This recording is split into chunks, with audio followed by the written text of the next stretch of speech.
일생 동안 당신이 반드시 읽어야 될 100권의 책 일당 100. 오늘은 괴벨스 대중선동의 심리학 세 번째 시간으로 네. 여러분 인사드리겠습니다. 반갑습니다. 정프로고요. 네, 정박입니다. 네, 이지선입니다. 네. 자, 저희가 지난주에 이어서 괴벨스 이야기를 지난 시간에 저희가 못다한 이야기들이 참 많지 않습니까? 네네. 네. 그래서 이번 주까지 괴벨스 이야기를 좀 더 드려야 될 텐데 저희에게 선동된 30만의 사람들이 드디어 네. 확인이 됐습니다. 네. 아유, 고맙습니다. 감사합니다. 네. 참 5만, 10만까지는 그래도 어려움 없이 갔던 것 같은데 20몇만부터 갑자기 이렇게 속도가 더뎌져서 네. 참 답답했었습니다. 30만 넘기까지 좀 아유, 오래 걸렸죠. 쉽지 않네요. 네. 그래도 30만을 또 여러분의 덕분으로 채워주셨고요. 여러분이 좀 더 노력하시면 이제 50만까지는 또 쭉 한번 가는 그런 그림이 나오지 않을까 기대를 해봅니다. 100만까지. 100만까지 네. 될까? 되겠죠, 되겠죠. 네. 네. 하여튼 꾸준하게 저희는 누구를 막 까내리면서 이렇게 그런 사람들 모으거나 네. 아니면 막 없는 얘기 막 만들어서 또 국뽕으로 이렇게 해서 이제 가는 그런 이제 MSG 맛이라기보다는 순수? 좀 담백한 네. 그냥 콩 간 물 같은 그런 느낌? 그렇죠. MSG 안 타고. MSG 안 타고 그냥 순수하게. 오로지 소금만 조금 넣고 네. 그런 느낌이라 속도는 좀 더딜 수는 있겠으나 그래도 아마 여러분의 오랜 사랑을 좀 받지 않을까 기대는 좀 해봅니다. 네. 자, 앞으로도 하여튼 많이 좀 도와주시고요. 네. 이만한 콘텐츠가 또 없잖아요. 네. 구독과 좋아요 많이 네, 눌러주세요. 고맙습니다. 네. 자, 그러면 괴벨스 정말 선동이라는 그 단어가 거의 이꼬르가 붙은 거의 대명사 같은 괴벨스. 지난 시간에 저희가 괴벨스의 어린 시절 그리고 히틀러를 만나기 직전 젊은 시절 이 정도까지 아마 말씀을 좀 나눈 것 같습니다. 네. 그러니까 이제 괴벨스가 히틀러를 만나고 그리고 이제 본격적으로 나치 당내 자리를 잡아가면서 권력 투쟁을 전개를 했는데요. 네. 근데 기본적으로 괴벨스는 좀 사회주의적 지향이 강한 사람이거든요. 근데 히틀러 입장에서는 본인이 권력을 장악하기 위해서는 당연히 그 당시 독일 사회의 지배층하고의 타협이랄까 이 사람들의 지지를 획득해야 되지 않습니까? 네. 그러니까 바로 그 지지를 획득하기 위해서 괴벨스가 가진 아주 그 사회주의적 성향, 혁명적 성향을 필요로도 한 거죠. 그게 있어야지 기득권 세력을 위협할 수 있으니까. 근데 또 한편으로는 그것들을 또 좀 브레이크를 걸어야 되는 이중적인 측면을 가지고 있는 거죠. 자, 그런데 그 당시에 영주들에게 보상을 하는 문제와 관련해 가지고 히틀러는 그것을 찬성하는 입장이고 괴벨스는 반대하는 입장이었는데 네. 영주들의 땅을 몰수하는 과정에서 여러 가지 이제 1차 세계 대전이 끝나고 나서 바이마르 공화국이 출범하니까 기본에 이제 왕실이 폐지되고 영주들의 세력이 당연히 이제 몰락할 수밖에 없으니까 근데 그것들을 관련해서 보상을 해주느냐 마느냐. 근데 사실 대부분의 서민들은 1차 세계대전 때 독일의 그 전시공채라고 하죠. 전쟁을 수행하기 위해서 국가가 채권을 발행할 때 그걸 다 샀는데 그것에 대한 보상은 이루어지지 않고 있는데 부자들에 대한 거죠. 결국은. 그 있는 사람들에 대해서는 보상을 해주니까 당연히 나치당이라면 반대를 해야 된다고 생각했는데 히틀러는 오히려 찬성 입장으로 가버리니까 그렇지만 항상 그렇듯이 괴벨스는 히틀러를 만나고 나면 그냥 다 모든 것을 이제 눈 녹듯 사라지게 되는 거죠. 그래서 중요한 것은 이제 무엇을 믿느냐가 아니라 믿는다는 그 자체가 중요하니까. 네.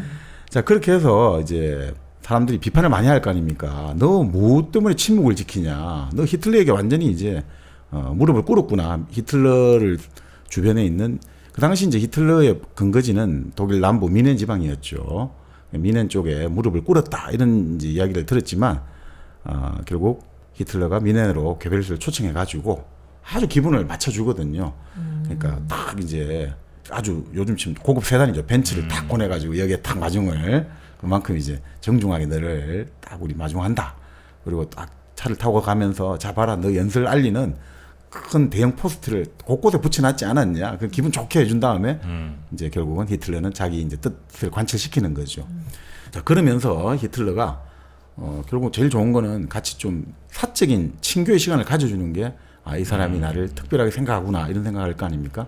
그래서 히틀러가 그 당시 연인이 겔리 라우발이라는 이제 애인이 있었죠. 네. 그러면서 같이 저녁을 먹으면서 이야기도 나누고 히틀러의 37살 생일 잔치도 참석하고 이렇게 하는 거죠. 근데 이제 그 당시 히틀러 연인이 겔리 라우발인데 이 누구냐면 있잖아요. 히틀러의 조카예요. 오. 웃기죠. 그러니까 히틀러의 아버지가 히틀러의 엄마는 히틀러 아버지의 세 번째 부인이고요.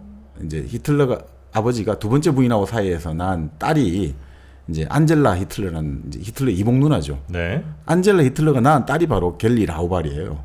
그 조카와 연인 사이가 된 거죠. 괴벨스가? 히틀러가. 아, 히틀러가? 괴벨스가 왜 나? 히틀러가? 네. 그래요? 네. 네. 오. 둘이 사귀어요?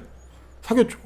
근데 사귀었는데 1931년에 이제 여러 가지 서로 다투고 나서 이제 이 여자가 자살을 해버렸죠. 그 스탈린도 그랬잖아요. 스탈린 부인이 다투고 나서 자살을 해버렸고 참 비슷하죠, 그죠? 하여튼 이 히틀러는 나중에 좀 말씀드리겠습니다만 히틀러가 기본적으로 독신의 이미지를 많이 강조를 했거든요. 독신의 이미지. 그래서 내가 이 독일 민족을 위해서 이 역사와 조국과 민족과 역사를 위해서 나는 내 한 몸을 바쳤다. 나는 사적인 생활이 없는 사람이야. 조국과 결혼했다? 네, 그런 이미지를 강조했던 거죠. 그런 그래요. 이미지를 사용하는 사람들이 많잖아요. 많지. 그러니까 특히나 여성들이 완전 이 사모의 정이 깊어가지고 여성들이 자기 집에다가 히틀러를 생각하는 막 공간을 하나 만들고 히틀러 초상 항상 갖다 붙이고 매일 수천 통의 히틀러에 대한 연애 편지 이런 게 항상 총통 관제로 오기도 하고 이랬죠. 그러니까 그만큼 그렇게 했는데 실제로 뭐 연인은 좀 사귀었죠. 그럼 나중에 요때쯤에 또 이제 나중에 그 결혼 올리죠. 죽기 하루 전날 결혼식 하는 에바 브라운하고도 요때 좀 만나기 시작하는데 자 어쨌든 히틀러 같은 경우는 뭐 조카하고 이게 연애를 하기 때문에 이게 나중에 좀 스캔들이 된 거죠. 그럴 수밖에 없잖아요. 이건 좀 너무하지 않냐. 네. 나중에 보면 이 나치들 같은 경우는 이 나치 당 간부들 사이에 동성애적인 성향이 또 상당히 만연했어요. 그래요? 왜냐하면 이제 남성적인 것, 힘 이런 걸 강조하다 보니까 여성적인 것들을 대단히 폄하했거든요. 여성적인 가치를. 그래서 여성들 같은 경우는 무조건 애만 낳아야 된다. 절대 사회생활하는 걸 반대를 해요. 그래서 게벨스 부인 나중에 마그다 같은 경우도 뭔가 좀 다른 거 하려고 하는데 게벨스가 절대 안 돼. 가정에 틀어박혀야 돼. 이런 식으로 하기 때문에 이 남성적인 가치를 너무 강조하다 보니까 그것이 좀 어느 순간에 보면 좀 그런 거 있잖아요. 남자들 간에 이런 걸로도 좀 나타나지 않았냐 이렇게 보는 견해도 좀 있죠. 그렇습니까? 네네. 네. 거기에다가 또 뭐 당시 이제 히틀러 그 나치당 간부들 사이 이혼도 완전 바람처럼 성행을 했고 그러니까 좀 이게 뭐라고 설명할지 모르겠어요. 그러니까 위험해서 그런 건지 위험을 사람이 느끼다 보면 계속해서 좀 막 그런 뭐라고 할까 좀 탐닉을 한다고 해야 되나 다른 성적인 거라든지 이런 네. 것일 수도 있는데 그런 것들이 좀 이 둘러싼 공기들이 그런 좀 묘하게 흐르고 있어요. 그런 거 있잖아요. 전쟁 일어날 때 유전자를 퍼뜨려야 된다는 그런 DNA적인 요구가 있어서 막 퍼뜨린다고 죽기 전에. 그래서 뭐 전쟁 성범죄가 많이 나는 이유를 설명하기도 하는데 근데 일본의 이제 사무라이들 같은 경우가 뭐 칼로 사람을 베고 나면 그렇게 이제 이 칼로 사람을 뱄다는 흥분감 때문에 그쪽에서 말하는 색주가 이런 데 가가지고 그렇게 여자를 꼭 이제 막 그렇게 했다는 거죠. 이게 사람을 죽였다는 흥분감이 이런 것들이 묘하게 그런 식으로 또 다른 의미에서 공격적으로 나타난다. 그런 이야기도 하고 합니다만. 네. 자, 그러면서 이제 히틀러하고 소풍을 나갔는데 뭐 하늘에 구름이 하켄크로이츠라고 하죠. 우리 철십자. 네, 철십자 형태 있잖아요. 영만자. 본래 그 만자 아리안족에 우리 인도 같은 데 보면 이제 우리 만자라고 하지 않습니까? 네네. 그게 이제 그런 형태인데 그거를 이제 이쪽에선 하켄크로이츠 해가지고 여기 이제 만자 형태죠. 네. 그렇게 해서 이제 그 자기들 상징하는 이걸 봤는데 구름이 하켄크로이츠 모양을 이루더라. 이런 식으로. 그러니까 하나의 어떤 빛이 보이고 이것은 운명이다. 그러니까 말 그대로 히틀러를 메시아로 이제 받아들이는 거죠. 막 기적이 일어나고 있지 않느냐. 자연현상에서 우리 이 하켄크로이츠 다 나오고 하듯이 이런 결국 우리는 신의 어떤 선택을 받았다. 게벨스 같은 경우도 자기도 신의 의지를 실현하는 도구로 생각했어요. 나는 하나의 어떤 신이 이 역사를 발전시킬 도구로 나를 선택했다. 그러니까 이런 게 어떻게 보면 기독교 문화의 유산인가 하나의 어떤 그죠 신의 어떤 절대적인 우리는 종으로서 신의 의지를 실현해야 된다. 이런 걸로 또 나타나는 것인지 예전에 한번 말씀드렸습니다만 신의 뜻을 대변한다. 신의 뜻을 대신한다라고 생각할 때 사람은 뒷배가 있다고 생각하잖아요. 내가 무슨 행동을 하고 무슨 말을 하더라도 내 뒤를 누군가 받쳐준다 생각하면 그냥 극단적으로 폭주를 하거든요. 내가 뭔 짓을 해도 다 이건 신의 뜻이야. 신이 다 나보고 시킨 거야. 라고 생각할 때 사람은 자기 반성이 없어지게 되는 거죠. 그러니까 당연히 폭주할 수밖에 없겠죠. 네. 자, 그렇게 되면서 이제 괴벨스한테 오히려 나치에서는 자, 이제 너 베를린으로 가라. 수도 베를린으로 가서 거기 이제 나치당을 네가 책임지고 한번 발전시켜봐라. 이런 미션이 떨어진 거예요. 왜냐하면 이제 베를린 같은 경우가 아무래도 이제 공산당 파워가 세단 말이죠. 사회주의적 성향이 강하고, 그러니까 붉은 베를린으로 불렀으니까, 야, 너 어차피 좀 사회주의 약간 붉은 핑크잖아. 그러니까 너가 가서 공산당하고 한번 맞짱을 떠봐라. 네. 이런 이제 임무를 부여하게 된 거죠. 그러니 괴벨스는 떠나기 전에 그 사귀었던 옐제 양케와 이제 관계를 완전히 정리하는 거죠. 왜냐하면 옐제 양케를 계속 사귀면 거기 어머니가 유대인이고 아무래도 자기 출세하는데 걸림돌이 되니까. 예. 그러면서 이제 개를 이제 한 마리 구해가지고 기르기 시작해요. 네. 강아지를 멍멍이를. 그 재밌는 얘기예요. 내가 인간에 대해 더 많이 알면 알수록 개를 더 사랑하게 되더라 이런 말을 하는 게요. 이 누구 말하고 닮지 않았습니까? 예전에 개를 좋아했던 우리 재벌 회장 돌아가셨습니다만 이건희 회장이 그런 얘기했잖아요. 개가 너무 좋다 이거죠. 왜 개가 좋냐? 배신을 하지 않았어. 얼마나 배신을 뭐 많이 당했길래 인간을 믿지를 못하고 개가 너무 좋다. 배신 절대 하지 않지 않느냐. 근데 괴벨스도 이제 그런 이야기하죠. 사람에 대해서 많이 알면 알수록 개를 사랑할 수밖에 없다. 이런 이야기를 하면서 이제 옐제와의 관계를 청산하고 네. 베를린에 와가지고 오자마자 또 베를린에 많은 여성들하고 또 썸씽을 뿌리기 시작하는 거죠. 자, 그러면서 본인은 베를린을 제약의 구렁텅이라고 딱 말을 해요. 제약의 구렁텅이. 왜냐하면 베를린이 1924년부터 이제 미국 자본이 조금씩 들어오면서 조금씩이 아니죠. 꽤 들어오고 여러 가지 독일의 전쟁 배상금 관련해 가지고 좀 완화된 조치가 나오기 때문에 베를린 경제가 다시 살아났어요. 네. 근데 다시 살아나니까 이제 같이 다 못 살 때는 괜찮은데 이제 뭔가 좀 잘 사는 사람 또 못 사는 사람하고 극명하게 대비가 되잖아요. 네. 그러니까 이게 정치적으로는 좌파가 또 강력하게 급부상하는 거죠. 빈부양극화가 심해지면 아무래도 좌파가 급부상할 수밖에 없는 거죠. 네. 자, 그러니까 이 괴벨스가 딱 이 베를린의 이 분위기를 지금 보면서 이렇게 생각한 거죠. 물고기가 물을 필요로 하는 것처럼 베를린은 센세이션을 필요로 한다. 그러니까 베를린이라는 대도시는 항상 뭔가 끊임없는 흥분 이런 것들을 필요로 하고 있다 이거죠. 네네네. 그래서 이 사람들을 흥분시켜야 되구나 베를린 시민들을. 그래서 어떻게 해야 되느냐. 이 사람을 흥분시키는데 제일 내 모든 것을 초점을 둬야겠다. 그래서 어떤 대가를 치르더라도 눈에 띄는 일이 가장 중요하다 해가지고 거리를 정복할 수 있다면 대중을 정복할 수 있고 대중을 정복하는 자는 국가를 정복한다. 바로 이 거리를 정복해야 하는 자가 대중을 정복한다. 이 거리에 사람들의 시선을 끄는 포스트랄까 여러 가지 아니면 정치적 선동이랄까 싸움이랄까 이런 걸 끊임없이 해가지고 대중들의 눈길을 끌고 대중들을 흥분시켜야 된다. 그렇게 해서 그 대중들의 마음을 사로잡으면 국가를 정복할 수 있다. 이렇게 이제 보게 된 거죠. 네. 그래서 이제 제일 먼저 하게 되는 게 당원을 모으고 네. 그다음에 웅변학교를 만들기 시작하는 거예요. 웅변학교? 예. 우리 집에 정치 뭐 아카데미 이런 걸 만드는 거죠. 근데 재밌는 말을 해요. 결국은 공산주의에서 배운 거거든요. 볼셰비즘. 볼셰비즘을 형성한 게 바로 위대한 웅변가들이라는 거죠. 그 우리가 말하는 트로츠키랄까 레닌이랄까 얼마나 웅변을 잘하냐 이거죠. 위대한 언어의 예술가들, 위대한 웅변가들이 바로 정치가라는 거예요. 연설가와 정치가 사이에는 구별이 없다는 거죠. 그래서 매일 이제 연설하면서 히틀러를 시민들에게 홍보를 하기 시작하는 거죠. 그리고 그것만 가지고는 안 되니까 싸움을 해야겠다. 그래서 공산주의자들의 본거지에 들어가서 집회를 열기로 하는 거죠.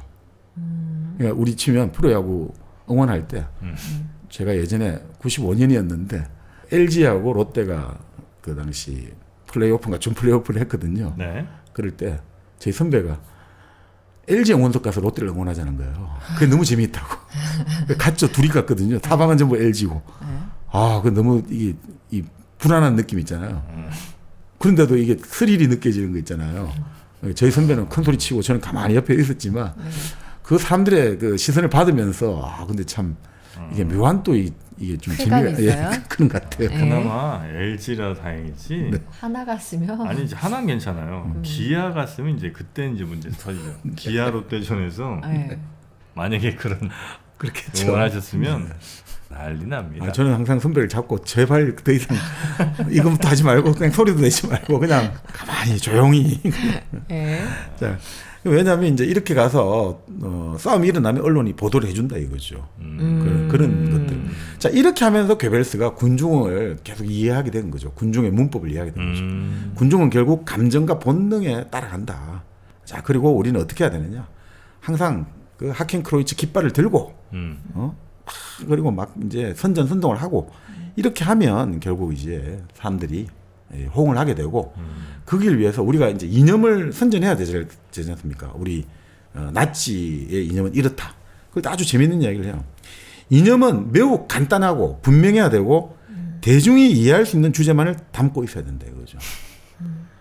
아이 참, 그러니까 한 권의 책을 위해서 목숨 바치는 사람을 수백만 명 얻을 수는 없다 이거죠.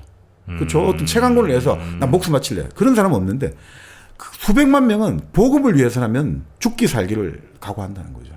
그렇지 않습니까? 복음 이 연설 하나를 위해서 수백만 명은 달려든다는 거죠. 그렇죠.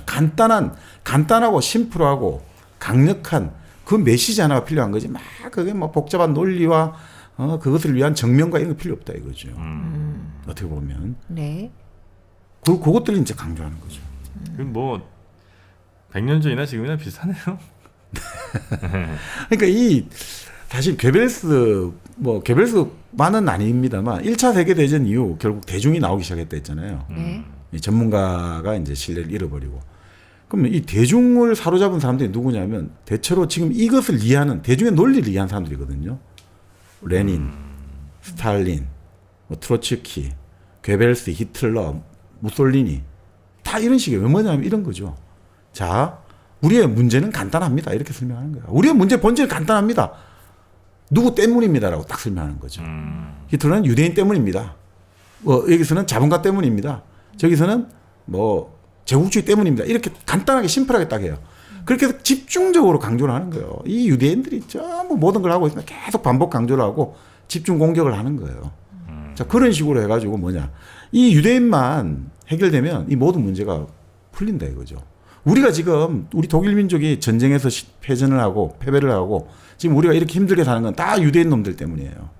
그러니까 우리가 말하는 뭐 러시아도 소련도 마찬가지였고 이탈리 마찬가지였는데 이런 식이라는 거죠.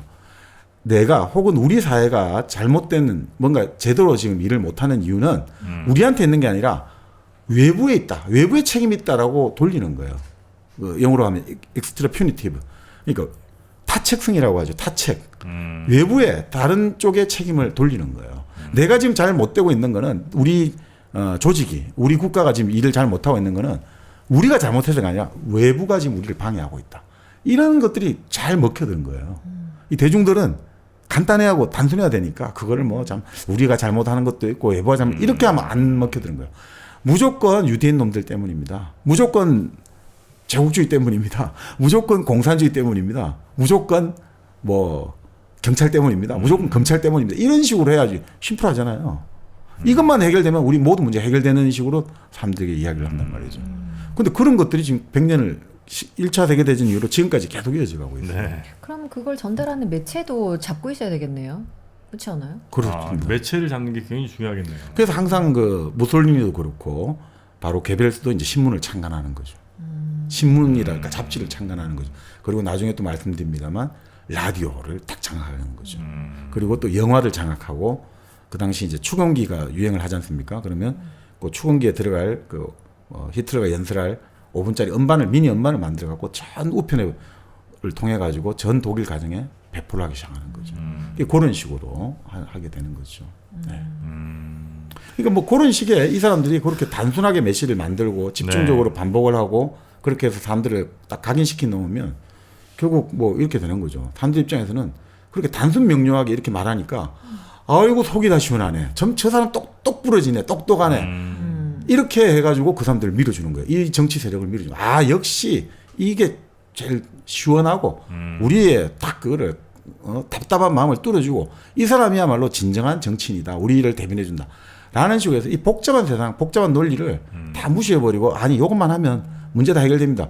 이렇게 말하는 이제 사람이나 노선은 상당히 우리가 의심하고 좀 회의적으로 바라볼 필요가 있습니다. 대체로 이제 이게 잘 먹히는 이유 중에 하나가 이제 네. 사람들끼리 서로 이제 이야기하잖아요. 네.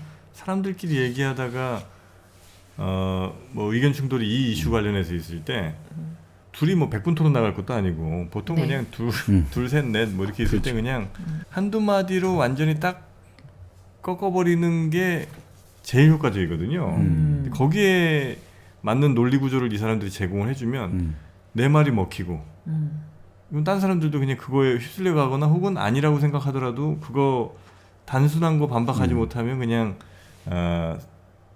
아예 그냥 포기를 해버리니까 네. 이 사람은 점점 더 강화되고 이래서 아마 나도 그게 너무나 맞다는 생각이 더 네. 강해지면서 이렇게 단순한 명료한 메시지가 사실은 세상이 그렇게 단순하고 명료하지 않잖아요. 네. 네, 근데 그런 게 아마 사람들한테 굉장히 효과적이긴 할 것 같아요. 특히나 이제 지금 나의 상황이 나를 둘러싼 상황이 지금 되게 암울하고 뭐가 내일이 보이지 않고 불확실하고 불안하고 안개 속 같단 말이죠. 그럴 때 단호하고 간단 명료하고 뚜렷하게 뭔가 딱 말하는 사람이 나타나면 나의 앞길에 빛을 비춰준다. 이거 빛을 진짜 딱 한 줄기 보여준다. 이러면 이게 흔히 말하는 우리 터널 효과라고 하죠. 터널에 갇히는 거하고 똑같아요. 터널에 갇히는데 터널 저 안쪽에 빛 한 줄기만 딱 보인단 말이죠. 깜깜한데 한 줄기 보이면 오로지 그 빛만 향해서 나아간다는 거죠. 바로 그 빛이 되어주거든요. 그 단순 명료한 논리. 네. 저도 그냥 심플하게 말씀드리겠습니다. 커피는 1kg입니다. 다른 커피 아무 소용 없어요. 커피는 1kg. 1kg는 커피입니다. 이것보다 맛있는 건 없어요. 선물은 1kg 네. 커피. 커피는 1kg입니다. 네. 네. 다른 건 없습니다. 아시겠죠? 좀 더 단호하게. 더 단호하게요? 네. 사라고요. 아 이건 안 되죠. 이건 너무 네. 좀 그렇습니다. 1kg 커피. 1kg 커피는 근데 정말 우리 일당백의 시작부터 네. 함께 해주신 그런 브랜드이기 때문에 사랑하지 않을 수가 없어요. 네, 맞습니다. 네, 1kg 커피 많이들 여러분도 좀 사랑해 주시고요. 네. 1kg 커피와 함께 좋은 이벤트도 앞으로 많이 좀 만들겠습니다. 네. 네, 여러분도 좀 많이 또 찾아주셔야 저희도 또 비빌 언덕이 좀 더 생기는 거 아니겠습니까? 네. 1kg 커피 안 드셔도 좀 사주시기 바랍니다. 부탁드립니다. 네. 자 이렇게 괴벨스가 천방지축 이 베를린 시내를 휘젓고 다니니까 1927년에 베를린 경찰청장이 헌법에 따라 가지고 나치당 관구라고 불렀거든요. 나치는 독일 전역을 관구라 해가지고 일종의 지역 이렇게 자기들 나누는 일종의 행정 명칭이 관구라고 불렀어요. 그 나치당 베를린 관구와 그 하부 조직 그리고 나치당의 일종의 준군사 조직이 돌격대라는 게 있거든요. 해산 명령을 내리는 거예요. 아니 무슨 근거로 그러니까 뭘 죄를 헌법에 지어야지. 따라 가지고 아니 이렇게 계속해서 이제 폭력이랄까 선동이랄까 이런 것들을 선호하니까 헌법에 따라 가지고 정당 금지령도 내리고 괴벨스의 연설도 금지한다 이렇게 내리기 시작한 거예요. 그렇게 금지하면 더 좋아할 텐데. 근데 이제 요걸 또 틈을 타 가지고 네. 자 괴벨스를 제거하려는 내부 권력 투쟁이 시작되는 거죠. 아. 자 너가 지금 답을 제대로 못 해가지고 이렇게 괜히 충돌이 된 거 아니냐. 거기에다가 또 이제 히틀러하고 괴벨스 사이가 안 좋다 이런 이제 루머가 돌기 시작하고 그런 다음에 또 이제 괴벨스의 신체 장애를 공격하기 시작하는 거죠. 다리 좀 불편한. 네, 이거는 결국 인종 혼합의 결과다. 괴벨스가 지금 다리 한쪽이 불편한 것은 순수한 아리안 인종이 아니라 뭔가 그 집안의 인종이 혼합된 거다. 라는 식의 참 본인이 이런 공격을 해서 이런 비난을 받았는지 모르겠습니다만 근데 본인도 계속 또 그 공격을 했잖아요. 인종적인 공격을. 자, 그러니까 이제 괴벨스가 이거 그냥 방치하면 안 되겠다 해가지고 임시회의를 열어서 자기 이제 장애를 설명하는 거죠. 나는 선천적 장애가 아니라 사고로 인한 것이다. 라는 식으로 설명을 하고 그리고 이제 정적에 맞서가지고 아니 지금 당원 증가를 하고 있지 않느냐. 당원이 지금 늘어나고 있지 않느냐. 그러니까 나는 올바른 노선을 가고 있다. 네. 라고 이제 정적을 하고 이제 제거를 하려고 노력하는 거죠. 네. 이 와중에 히틀러는 또 괴벨스를 나는 전적으로 전폭적으로 신뢰합니다. 하고 괴벨스의 손을 들어주는 거죠. 그리고 괴벨스는 신문을 공격이라는 제어로 신문을 만들어요. 공격. 참 공격적이죠. 이렇게 하는데 이 공격 신문 만들 때도 참 사람들이 관심을 끌어야 되잖아요. 그래서 광고탑에 붉은색으로 번쩍번쩍 이제 빛나는 의문 부호 같은 거 있죠. 물음표 딱 던지고 그 다음에 포스트를 공격 이렇게 붙여놓는 거예요. 그러면서 공격은 7월 4일 이루어진다 이렇게 글을 적어놓은 거죠. 공격은 7월 4일, 7월 4일 공격이라는 신문이 이제 이제 발간된다는 건데 그런 식으로 궁금증을 유발하는 거죠. 우리 예전에 왜 그런 거 하면 있었잖아요. 온 그 서울 시내 뭐 벽보 붙여가지고 선영아 사랑해. 선영아 사랑해. 네. 뭐 그런 느낌 같아요. 네. 그런 식의 항상 이 대중의 궁금증을 유발해야 된다. 자, 그런 다음에 자기 신문을 잘 팔려면 어떻게 해야 되느냐? 상대 경쟁자의 신문 판매소를 섞여갖고 때리 부수고 그리고 그것들을 마치 우리하고는 상관없는 다른 당의 소행이다 이런 식으로 위장을 하고 끊임없이 계속 소동을 불러일으키는 거죠. 근데 여기에 신문의 목표는 간단해요. 단순하게 정보를 제공하는 것이 아니라 사람들을 막 가슴을 막 불타오르게 만들어야 된다. 이게 신문의 목표라는 거죠. 그래서 이 글을 읽는 사람의 사고와 생각과 감정을 한 방향으로 끌고 와야 된다 이거죠. 지성이 아니라 감성.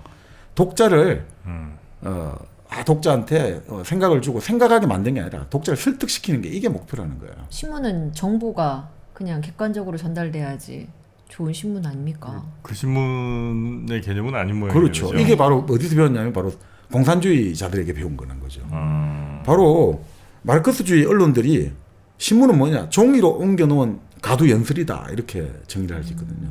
신문은 말 그대로 선전선동의 도구지 객관적인 정보를 주는 게 아니다라는 게 이제 막시스트의 언론관인데 자 결국 뭐 이런 것들이 나중에 우리가 소설 태백산맥에 보면 그런 게 나와요. 그 조정래 작가의 태백산맥 보면 그 이제 미군 전투기의 공격으로 뭐 예를 들어 가지고 아이를 잃은 엄마가 있다 이거죠. 그 엄마가 이제 완전 허탈해 가지고 완전 땅을 치고 울고 있는데 그걸 이제 그렇게 보도를 이제 취재를 해가 보도를 할 거 아닙니까? 그럴 때 그 작중에 나오는 이원조라는 인물이 그렇게 이야기를 하는 거죠. 아 그렇게 보도하면 안 된다고. 그렇게 보도하는 거는 있는 사실을 그대로 그냥 하나의 어떤 전달하는 것밖에 안 된다 이거죠.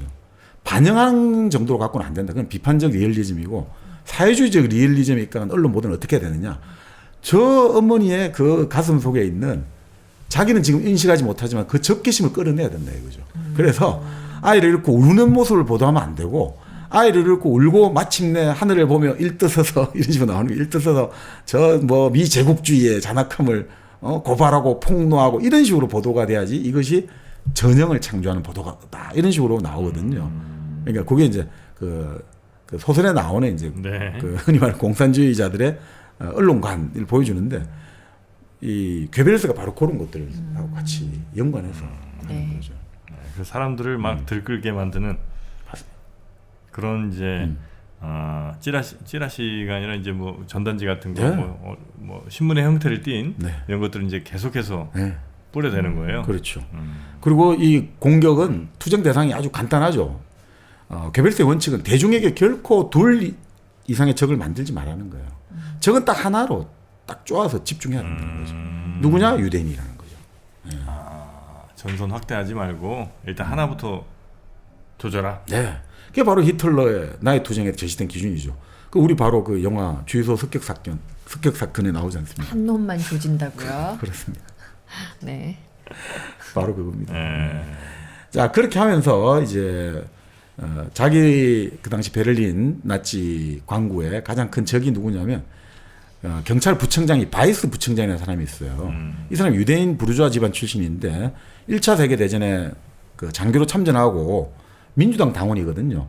근데 얘는 무조건 이제 괴벨스는 무조건 얘를 유대인 마르크스주의자로 딱 낙인 찍고 계속 공격하기 시작하는 거죠. 그러니까 그 사람이 민주당 당원이든 뭐 1차 세계대전에 참전한 이런 객관적인 팩트가 중요한 게 아니라 얘는 하여튼 유대인 마르크스주의자야. 그래서 나치와 독일 민족의 최대의 적이야. 이런 식으로 공격을 시작하는 거죠. 유대인인데 심지어 막시스트고. 네. 그러니까 전형적으로 이제 유대인은 금권 자본도 가지고 있지만 또 마르크스처럼 사회주의 혁명을 뒤에서 배후 조정한다. 그러니까 이 이미지를 두 가지 이미지를 다 이렇게 한 명에게 딱 낙인을 찍어가지고 공격을 시작하는 거죠. 그리고 머리가 되게 이제 정말 참 좋다고 해야 될까? 그 정당 금지를 내렸지만 그럼 네. 정당 안 만들면 되지 않냐 이거죠. 뭐만 만드냐면 볼링 클럽, 등산 클럽을 만드는 거예요. 그렇게 동호회 모임으로 바꾸면 되잖아. 아, 동호회 활동은 또 되니까. 그래서 뭐 우리도 예전에 뭐 네. 시위 금지하고 그러면 문화 행사 뭐 이런 거 그렇습니다. 가는 것처럼. 그 예전에 이제 1980년대 당시 전두환 정권에서 집회나 결사를 많이 억압하니까 그 당시 김영삼 대통령이 만든 게 민주산악회죠. 등산 가서 모이면 되잖아요, 이거죠. 그럼 누가 뭘 할 거야, 이거죠. 그래서 그런 식으로 이렇게 했던 거죠. 네. 그리고 연설 금지령은 내려졌지만 내가 정치학교 만들어 가지고 강연하는 거는 연설이 아니니까 괜찮다는 거죠. 강의니까 그거는 그렇게 해서 피해 갔던 거죠. 그럼에도 이제 기소는 됐거든요. 폭력 행위를 선동한 혐의로 기소가 됐고 1심에서는 징역형을 받고 2심에서는 벌금형을 받았지만 버티는 거예요. 절대 나는 돈 못 낸다. 그리고 나는 내가 왜 그걸 해야 되느냐. 나는 당신들의 재판을 거부한다. 이런 식으로 투쟁을 하는 거죠.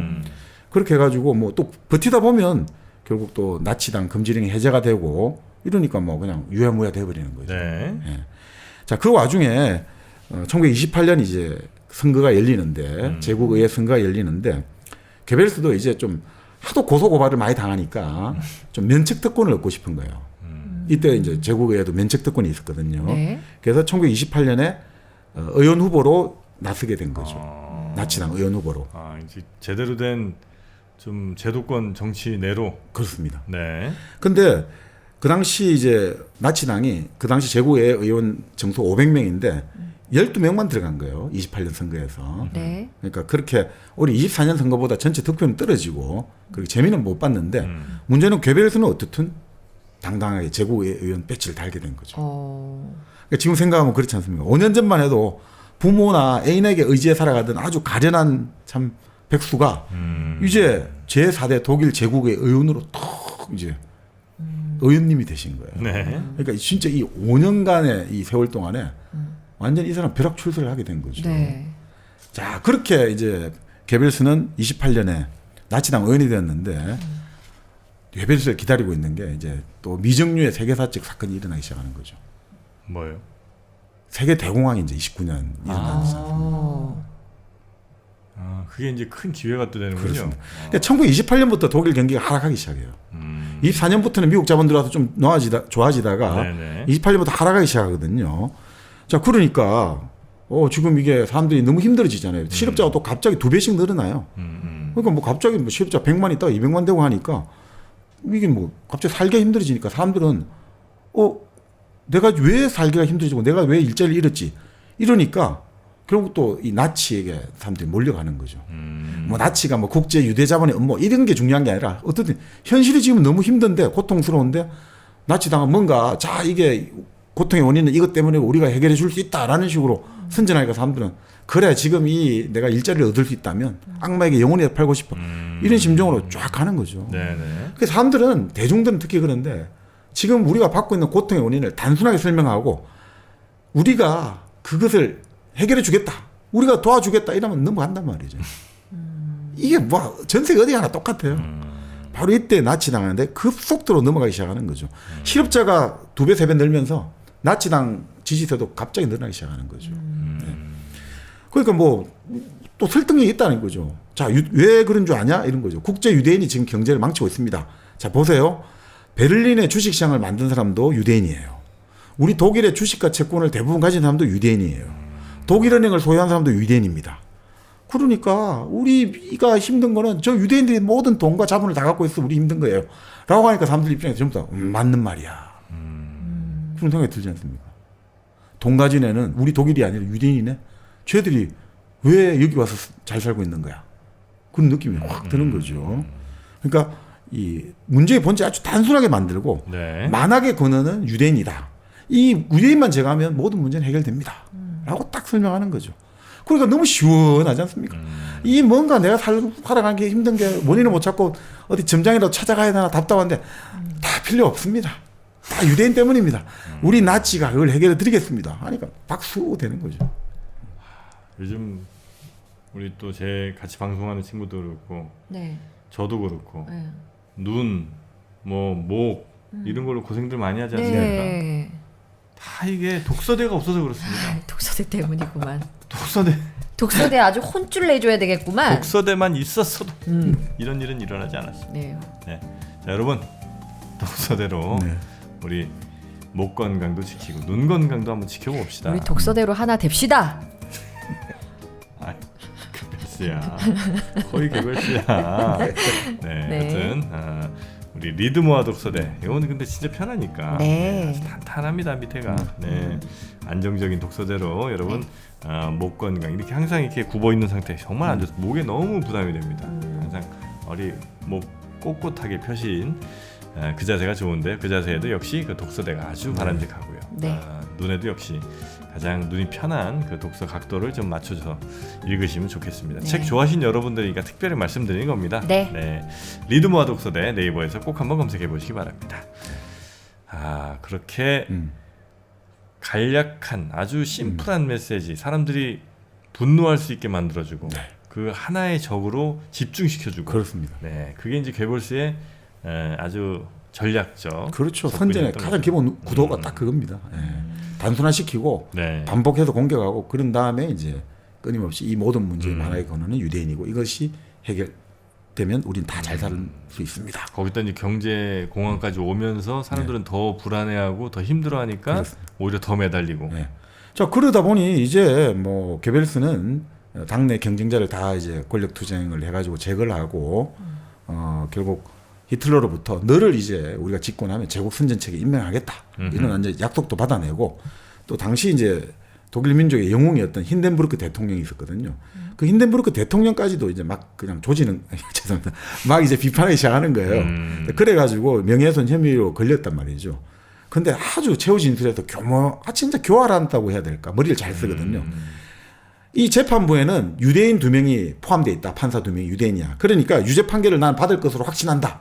라는 식으로 미리 선수를 치는 거예요. 그러니까 어떻게 하겠습니까? 재판부가 이걸 그냥 징역형을 때렸는데 이걸 말해버리면 얘 또 게벨스가 이 정치 선동을 할 수 있으니까 할 수 없이 벌금형을 선고할 수밖에 없게 만든 거죠. 참 머리를 엄청나게 쓰는 거예요. 미리 선수를 쳐서. 야, 너 유대인들 아니야? 그러니까 난 다 알아. 너희들이 나 유죄 선고 내릴 거 다 알아. 그러니까 이 재판부가 재판을 못하게 만드는 거죠. 그러니까 이 선동가 앞에서는 법치도 무력화돼 버리는 거예요. 프랑스에도 이런 일이 있었거든요. 프랑스의 그 유명한 사건 드레비스 사건 때 그 어떤 식으로 프랑스의 이제 반유대주의 선동가들이 말을 하냐면 자 드레비스 관련해서 여러 재판이 나오지 않습니까? 다시 이제 뒤집어지고 이럴 때 이런 식인 거예요. 이 재판부가 드레비스 사건 관련자에게 유죄를 선고한다. 그러면 이것은 그만큼 진실이 명명백백하게 드러났기 때문에 아무리 뭔가 수를 내려 해도 유죄가 될 수밖에 없었다. 그러니까 유죄가 선고된 거다 이거죠. 근데 만약에 이 재판부가 관련자에게 무죄를 선고한다. 그러면 이것은 유대인 자본들, 유대인 업무가들이 재판부를 다 매수해가지고 재판부를 다 해서 무죄가 된 거다. 그러니까 이 반유대주의 선동가들은 뭐가 나와도 이기는 거예요. 그러니까 완전 만능 치트키를 갖고 있는 거예요. 그러니까 지금 게펠스 같은 거죠. 뭐가 나와도 다 이런 거야라고 모든 거는 유대인 때문이야. 이런 식이면 이건 뭐 그냥 어떻게 방법이 없는 거예요. 법치가 아무리 작동하려도 할 수 없는 거예요. 비슷한 걸로 몰랐으면 무능이고 알았으면 그렇죠. 그런 식으로 또 해서 뭐라고 해명해도 안 되는 그렇죠. 상황. 알았으면 그렇죠. 직무유기나 뭐 이래 되겠습니다. 정치적 공격할 때 이제 그런 것도 많이 써먹기도 하죠. 그러니까 이게 결국 보면 그걸 항상 그 사물을 이분법으로 만들어 가지고 그죠. 선악 흑백을 만들어 가지고 중간에 그레이 존 해석 지대가 없다라고 항상 사람들이 알려주는 거죠. 사실은 아니단 말이죠. 왔다 갔다 할 수가 있는 거죠. 근데 무조건 딱 아니야. 흑백밖에 없어. 그러니까 어느 쪽을 선택할래? 야 우리 쪽에 문제가 많지만 우리 쪽 선택 안 하고 너 저쪽 가면 넌 나쁜 놈이야. 악의 세력이야. 우리도 물론 문제가 있을 수 있지만 중요한 것은 결정적인 순간에는 선택을 해야 돼. 라는 식으로 끊임없이 사람들을 몰고 하는 거. 그게 선동가들의 기본이에요. 그런 게 너무 당하면 안 되는 거죠. 근데 그런 걸 이제 강요 당하는 경우가 많죠. 뭐 어느 쪽이냐 너 뭐 이런 거. 저한테도 이제 어느 당이냐고 물어보는 분들이 많아요. 네. 그럼 뭐라고 대답하세요? 저는 당연히 소선당이라고 말씀드리죠. 아, 회색지대 있네. 소선당이에요. 아, 네, 소선당입니다. 네. 네. 소선당 2+ 한우 고기를 아주 맛있게 드실 네. 수 있는 합리적 가격으로 맛있게 드실 수 있는 네. 소선당. 특히나 요즘에 한우 또 농가들이 좀 힘들지 않습니까? 네. 이럴 때일수록 더 많이 우리가 한우 소비를 좀 해드려야 됩니다. 네, 맞습니다. 더 또 저렴하게 드실 수 있는 기회이기도 하고요. 한우 2+, 거의 뭐 삼겹살 가격으로 요즘 네. 드실 수 있으니까 네, 많이들 드셔보시고요. 고백하자면 저번 주에 샤브샤브 제가 또 주문해서 먹지 않았겠습니까? 아, 네. 아유, 소선당에서? 살살 녹더라고요. 아, 네. 샤브샤브도 녹아. 네, 아주 맛있습니다. 네, 샤브샤브가 무슨 뜻인지는 아시죠? 샤브샤브가 뭔데? 거기 이제 아마 이게 찰랑찰랑 요런 의태어 같은 아, 너무 잘 어울린다. 찰랑찰랑. 샤브샤브? 네, 거기 찰랑찰랑. 일본어죠, 일본어. 네. 아, 그래요? 그렇습니다. 네. 샤브샤브. 원래 이제 요리는 그 아마 몽골 쪽이 기원인 걸로 알고 있습니다. 왜냐면 거기 이제 맨날 이제 말 타고 다니다가 네. 그 동그란 냄비에다 그냥 불 펴갖고 야채 딱 때려 넣고 어. 고기 그 말고기 같은 거 썰어갖고 아. 해서 찰칵하게 해먹던 네. 그걸 이제 일본으로 가서 거기 이제 샤브샤브로 만들어진 거. 이런 이제 가벼운 상식까지 여러분께 전해드립니다. 네. 일당백 광고 고급지죠? 네, 소선당 한우 많이들 애용해 주시고요. 네이버에서 소선당 한우, 소선당 검색하시면 되겠습니다. 너 무슨 당이니? 소선당이요. 아우. 자, 근데 이제 1930년 총선에서는 이제 의석수가 네. 2년 전 총선보다 9배 수준인 107석으로 높아졌고 이제 약진하기 시작합니다. 이제 저 주류당이 되네요. 예. 그러니까 이 나치당이 약진하면서부터 1931년부터 거리의 폭력은 증가일로가 되는 거죠. 이제 계속 더 이제 치고받고 하고. 근데 경찰이 테러를 근절하려고 해도 당시에 브리닝 총리가 있었는데 이쪽이 나치를 포섭을 내겠다니까 봐주는 거예요. 경찰이 일로 봐야금 공권력을 있는 그대로 행사를 못하게 하니까 테러가 근절이 안 되는 거죠. 네네. 이 와중에 이제 뭐 개별스는 이제 뭐 완전 물 만난 고기가 된 거죠. 그래서 이제 소송이 많이 나오지 않습니까? 근데 항상 면책특권을 들이대고 재판부에 오라 하고 뭐 하더라도 나 지금 더 내가 중요한 일이 있어가지고 나는 나갈 수가 없다 이런 식으로 핑계를 대는 거죠. 그런 다음에 내가 지금 좀 병이 났다 못 나간다. 내 어디 휴양을 가야 된다 못 나간다. 이렇게 했는데 결국 이제 법원에서 강제 구인을 지시했는데 그때는 다시 그날이 바로 제국의회가 개회하는 날이라 갖고 또 면책특권을 얻고 끊임없이 계속해서 재판을 안 가는 거예요. 자, 그런데 또 변호인도 계속 재판을 연기해야 된다 이렇게 이제 근거를 제시하는 이유가 뭐냐면 이미 선거에서 우리가 이제 정책 비중이 확대되지 않았냐. 그러니까 이제 우리가 괴벨스가 지금 중요한 국사를 하고 있는데 왜 재판에 가야 되냐라는 식으로 말도 안 되는 근거를 들이대면서 맞서는 거죠. 그렇지만 그 베를린 경찰에서는 어떻게든 괴벨스를 지금 잡아가지고 법정에 일단 데리고 가야 된다. 네. 해서 딱 그 제국의 정문 앞에서 기다리고 있었던 거죠. 네. 그래서 딱 도착하면 연행하려고 했는데 그때 이제 괴벨스 쪽 이제 나치 사람들도 있을 거잖아요.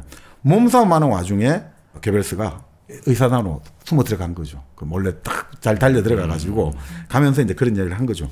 나는 너희들의 부르주아지적 재판을 거부한다. 이렇게 해가지고 결국은 잡기 일보 직전에 또 도망을 치고 해서 결국은 법정에는 거의 안 나가는 거죠. 그러니까 참 그렇게 하면서 이제 뭐 의회를 나는 거부한다 해가지고 우리 그 의원 배지를 의원직 사퇴서를 내자 이런 식으로 끊임없이 제국의 권위를 또 도전하고 네. 계속해서 이제 그런 한마디로 말하면 뭐 나중에 대통령 힌덴부르크 대통령 그런 이야기 독일 최고의 나팔수가 되는 거죠. 네. 항상 시끄럽게 한다는 거죠.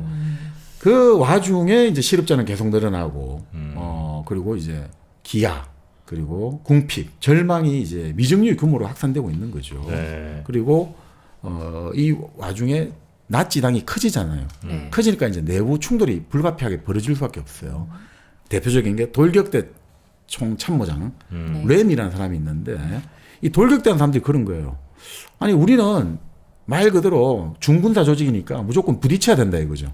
이 경찰하고 부딪혀야 되고 공산당하고 부딪혀야 되고 이렇게 행동을 해야 되는데 히틀러는 정치를 해야 되지 않습니까? 네. 그러니까 돌격대가 너무나 이렇게 폭력 일변도로 가는 것은 히틀러 자신의 어떤 신뢰도는 무너지니까 계속 좀 견제를 해야 되거든요. 그러니까 이제 램하고 이쪽에서는 계속 불만이 쌓여져 가는 수밖에 네. 없는 거죠. 특히나 이제 램이 동성애적 여러 가지 스캔들이 노출되면서 나치당에 대한 좀 또 신뢰도가 문제가 되니까 게베르스나 이쪽에서는 좀 부담스러워진 거죠. 네. 그래서 이제 게베르스하고 램하고 부딪히게 되는데 네. 게베르스가 램의 동성애적 성향을 공격하니까 램도 또 뭐냐면 게베르스가 지금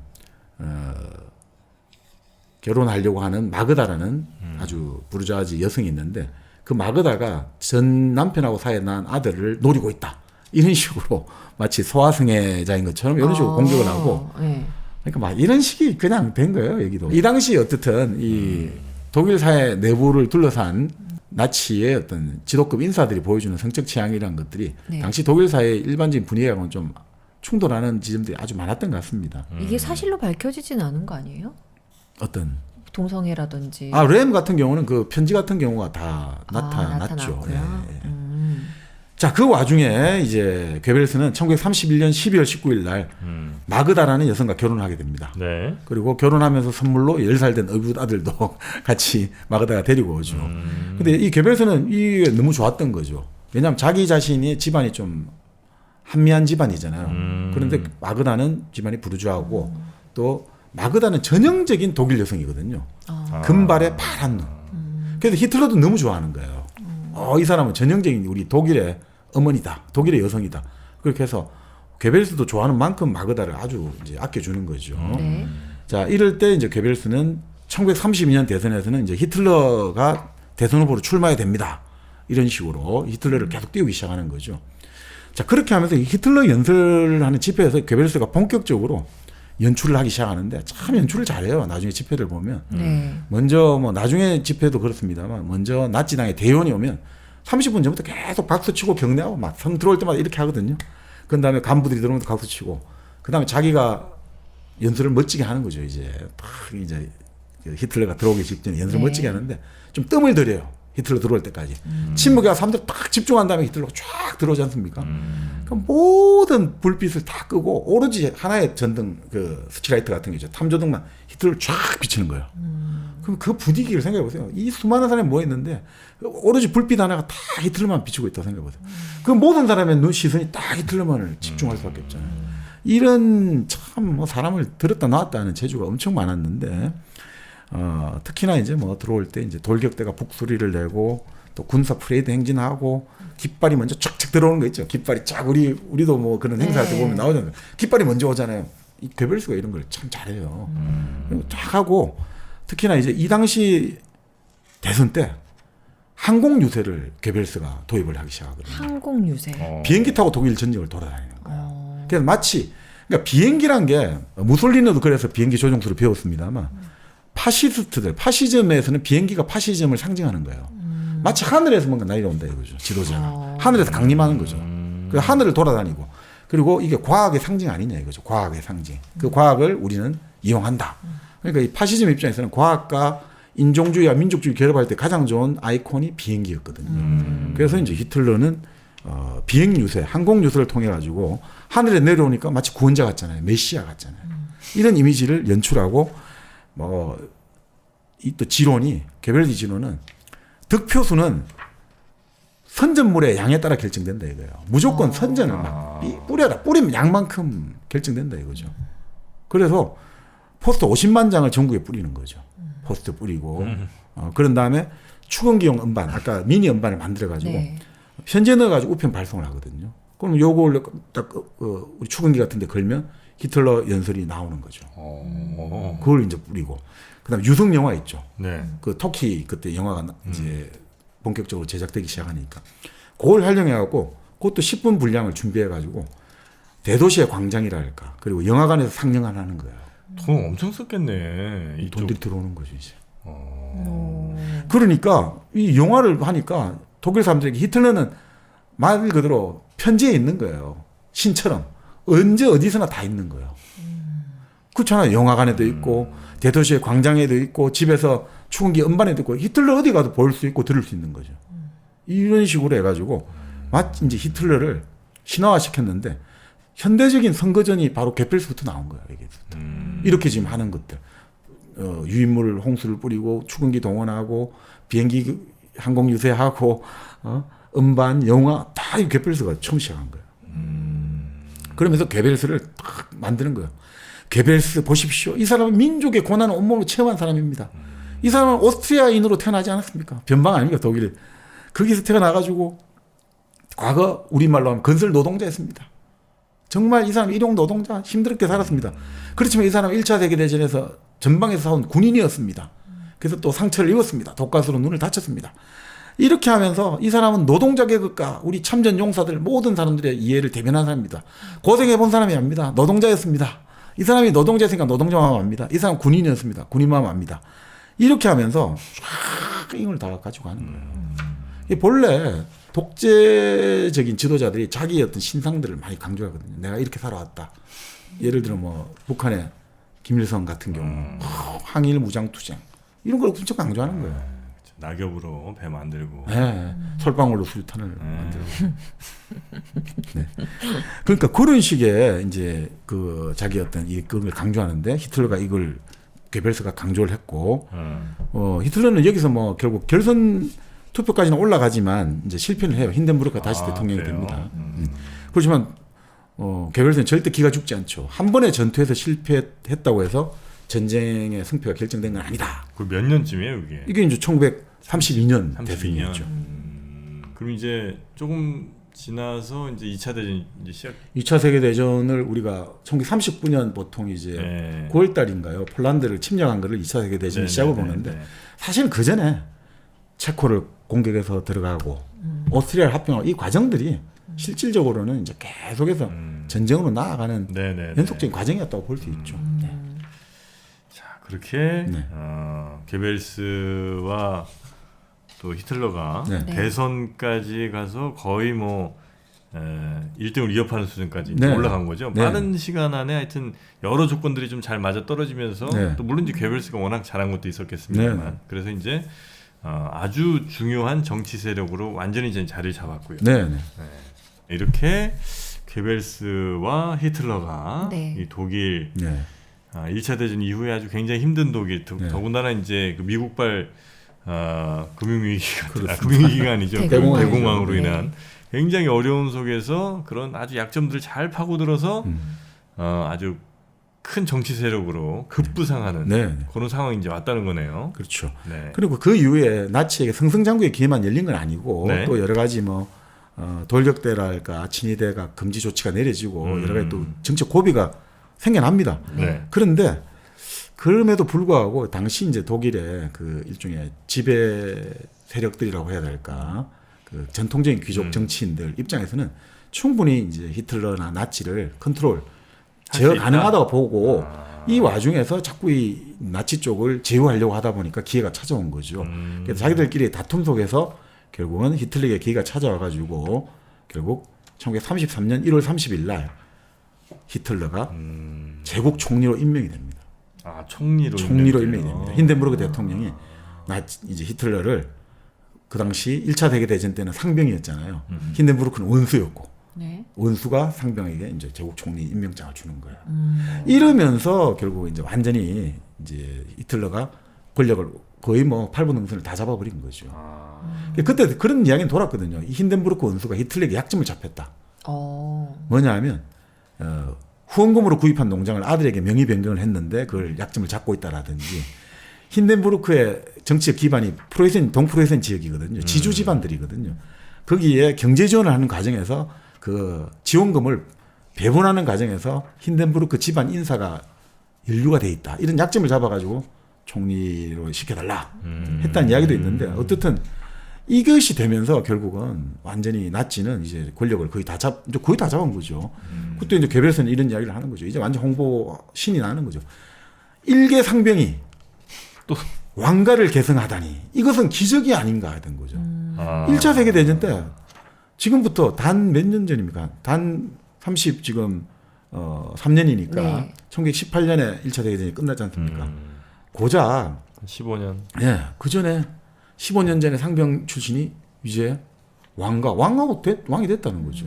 그러니까 이건 기적이 아닌가 이런 식으로 말했는데 결국 그 독일 내부의 정치 세력 간의 참 특수한 역학관계 때문에 히틀러 나치 기회가 와가지고 결국은 히틀러가 제국 총리로 임명되면서 독일 민족을 결국 지옥의 구렁텅이로 끌고 가는 이제 바퀴가 돌아가기 시작한 거죠. 네. 자 이제 괴벨스 네. 선동의 대명사 괴벨스와 히틀러의 이제 곧 크나큰 이제 네. 전쟁 범죄가 시작이 되는 네, 거죠. 네. 네. 그 이야기를 그럼 마지막 4부를 통해서 네. 확인을 좀 한번 해보도록 하겠습니다. 아 선동 참 이 안 좋은 건데 어찌 보면 네. 참 욕심이 살짝 나네요. 선동하고 싶으세요? 누구를요? 아니 시청자분들을 좀 선동을 해서 네. 더 많이 네. 이 좋은 컨텐츠를 좀 들려드리고 싶어요. 그럼 좀 이건 나쁜 선동 아니에요. 이거 착한 선동 아닙니까? 괴벨스한테 좀 배워볼까요? 마지막 그러면 어떻게 괴벨스는 2차 대전에 사람들 그 많은 사람들 독일인들을 거의 광적인 상태로 만들어놨는지 네, 그거 한번 보도록 하겠습니다. 저희는 4부로 돌아오겠습니다.